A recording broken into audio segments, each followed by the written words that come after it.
Okay, this is a tutorial on how to do pull-offs. Pull-offs are a great technique for getting a legato or smooth sequence of notes, often notated using musical notation with a slur. So you'll see a curved line under or over the notes. That's meaning we want to play it legato.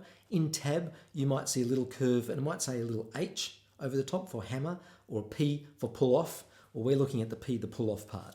Now you always pull off from a high note to a low note. You can't pull off upwards.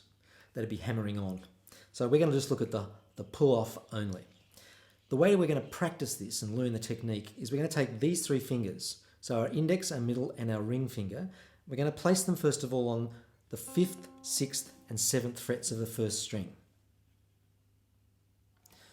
Right. Now we're going to pluck the first string and we should have an E because that's where our 7th fret is. And that's the one we're fretting with our ring finger.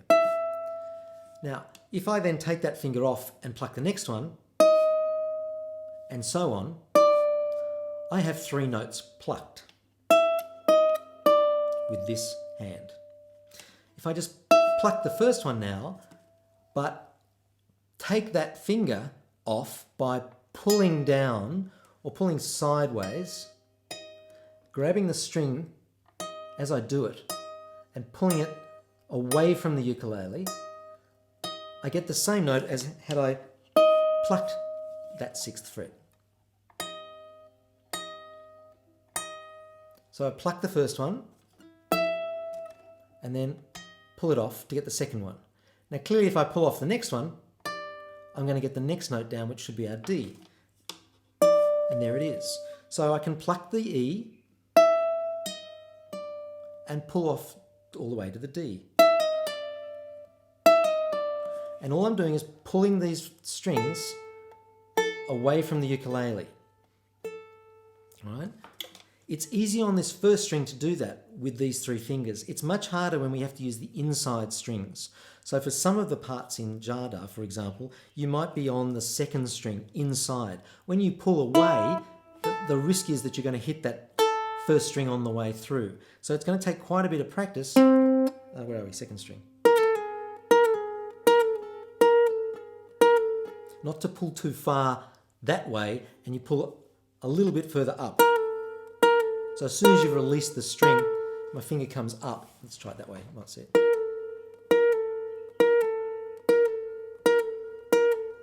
If I do all 3 of them. All right. Now, if you do a lot of practice on just pull-offs, you're going to get some pretty sore left-hand fingers. They will get blistered if you're not too careful. So do it gradually, do it slowly, and if they feel sore, stop and have a rest.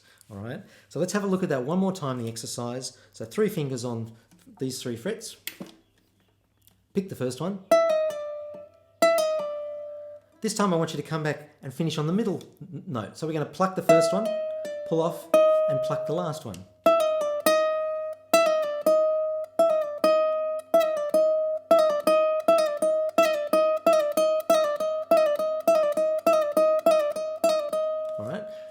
In Jada, we generally go, the rhythm is 1, da, da, ba, da, da, or down here, or wherever it is. I think it's the 2nd part, and it might even be somewhere down here for the 3rd part. I can't remember. So that's the pulling off technique. You don't have to be all the way up the fretboard to do it. You could pull off to 0 as well. So 1, 2, back to 1, to open.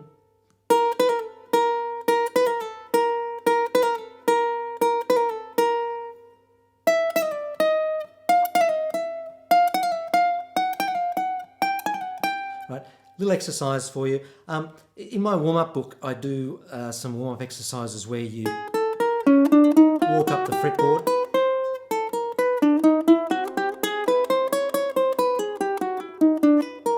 If you don't have that book, go and buy it. But the way to extend that exercise is to hammer on and then pull off on the way down.